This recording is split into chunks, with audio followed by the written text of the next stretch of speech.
sharing kepada kita semua dong. Iya, kalau ini langsung kayak mau nangis ya.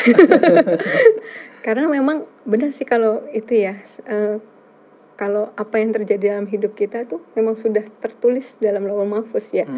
Itu saya baru tahu juga setelah kembali ke fitrah Islam ini gitu.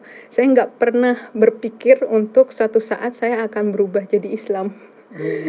Dengan latar belakang keluarga saya seperti itu, kemudian suami juga pendidikan juga dari kecil sekolah Katolik ya mayoritas gitu. Kemudian apa ya, dari suku juga kan nggak mayoritas adalah non Muslim gitu kan.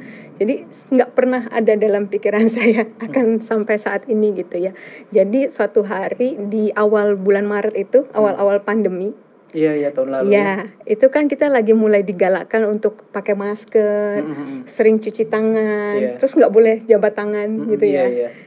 Entah kenapa saya berpikirnya saat itu kayak melihat wanita muslimah yang jaga wudhu, yang nggak boleh salaman gitu kan. Dulu ada beberapa teman kantor saya juga yang nggak mau salaman gitu kan sama lawan jenis. Itu betul. Saya dulu juga kayak rasanya gitu banget gitu dulu mikirnya ya terus atau ngelihat wanita yang pakai cadar gitu kan kayaknya, terus kalaupun mereka foto atau apa itu emang kelihatan ya, atau suaminya emang nggak ketuker ya, sampai sempat ya mohon maaf sempat bercandaannya ya seperti itulah ya gitu.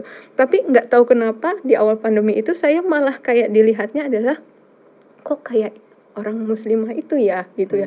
Kayak sekarang kita kayak dipaksa semua pakai niqab ya, kayak soalnya gitu ya, sampai berpikir bahwa ini ajaran agamanya kok baik sekali ya, saya mikir. Apalagi saya dengan latar belakang medis kan, saya mikirnya saya lihatnya bukan saya jadi awalnya itu nggak belajar doktrin ajaran Islamnya gitu.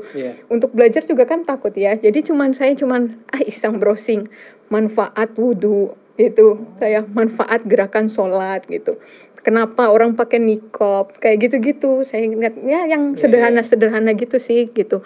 Saya lihat kok secara medis ilmiah bisa dibuktikan, tapi juga ajaran agamanya masuk gitu. Berawal dari situ sih, gerakan sholat, kenapa gini, terus kenapa kakinya, jarinya harus begitu ditekan. Secara medis itu semua bisa dijelaskan gitu kan. Secara ilmiah ya. Betul, nah itu saya agak mulai kok gitu. Terus habis itu sempat ada lagi pertentangan di batin gitu. Tapi doanya diulang-ulang. Saya mikir gitu kan. Doanya kan diulang-ulang. Hafalan. Iya kan. Kalau soalnya saya taunya kayaknya ini doanya kan diulang-ulang itu bacaannya. Itu sepengetahuan saya aja gitu kan. Terus tapi kayak ada lagi di batin yang menjawab, atau mungkin itu Allah gimana ya. Saya itu kayak dialog gitu. Saya ambil kayak ngelihat ke langit gitu kadang. Tapi doanya kan diulang-ulang. Kadang saya gitu. Terus kayak Allah jawab, bukankah emang bumi ini berputar dengan memang semua ada hitung-hitungannya. Saya tuh pernah tahu ada zikir 100 kali, ada berapa waktu saat itu ya, waktu saya non muslim, kok doa aja dihitungin 100 kali atau berapa gitu kali. Maksudnya apa bedanya dengan kalau cuma 3 kali atau apa gitu kan. Saya sempat gitu. Terus tapi kayak di hati tuh ada yang bilang bahwa di bumi ini juga geraknya itu juga ada hitungannya semua. Coba 1 detik aja atau 1 hitungan salah aja ya berantakan gitu kan. Kayak kejawab gitu. Setiap ada saya ragu apa kejawab. Enggak lah, itu apa di lantai gitu kan. Sholatnya sembayangnya tuh ke lantai gitu, kayaknya kotor atau gimana gitu ya mikirnya gitu ya. Terus tapi saya mikir lagi, tapi itu kayaknya itu ya di hadapan Allah semua sama ya. Tapi waktu saya itu ngomong di hadapan Allah di hadapan Tuhan kan emang semua manusia sama ya gitu kan. Derajatnya sama ya. Itu mau kaya mau miskin semua di lantai kan.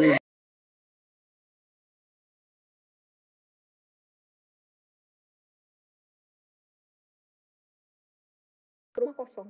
Jadi anak-anak, suami, pembantu itu ternyata lagi diajak pergi ke rumah mertua. Terus habis itu saya selesai tarawih, selesai rakaat terakhir, pintu pagar dibuka.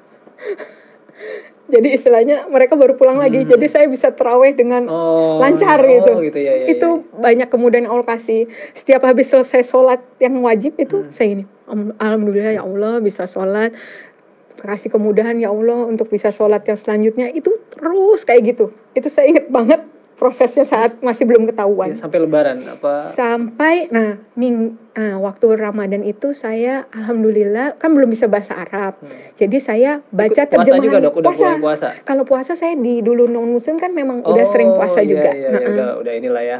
Udah terbiasa juga ya. Udah sering terbiasa. Terus habis itu jadi kalaupun dilihat suami nggak makan pun itu dia biasa aja karena memang sering puasa kan. Kalau soal puasanya nggak ini, cuma untuk sholatnya itu kan yang betul. Agak bahaya. Nah udah, terus habis itu saya bisa minggu ketiga Ramadan kalau nggak salah itu selesai terjemahan Al-Quran. Maksud saya nyari kesalahan, Mas. Itu saya niatnya baca itu sampai tuntas cepet-cepet supaya saya kalau ada salah nggak jadi, mumpung yang tahu baru dikit.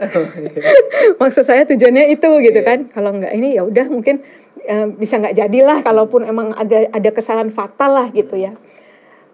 Kok sampai dari depan sampai terakhir makin kesini juz 27 gini-gini kok makin yakin, dan saya nggak nemukan salah ya, entah saya awam gitu ya, tapi yang biasanya saya ya di sebelumnya itu baca kitab saya sendiri itu kayak kok gini, kok kontradiksi, kok di sini dibilang gini, di sini gitu. Banyak itu banyak banget yang saya baca saat dulu. Pas dibandingkan dengan ini harusnya kan lebih banyak lagi untuk kitab yang baru gitu ya. Yang nggak familiar gitu harusnya saya lebih banyak lagi pertanyaan. Entah kenapa enggak. Satu pun pertanyaan enggak. Gitu. Itu saya sampai heran gitu. Sampai saya akhirnya bilang ke ustazah yang benerin bacaan saya bilang, "Bu, kayaknya sebentar lagi nih." Sebentar lagi apa? Keluarga saya tahu. Saya bilang gitu. Saya rasanya karena saya mintanya kan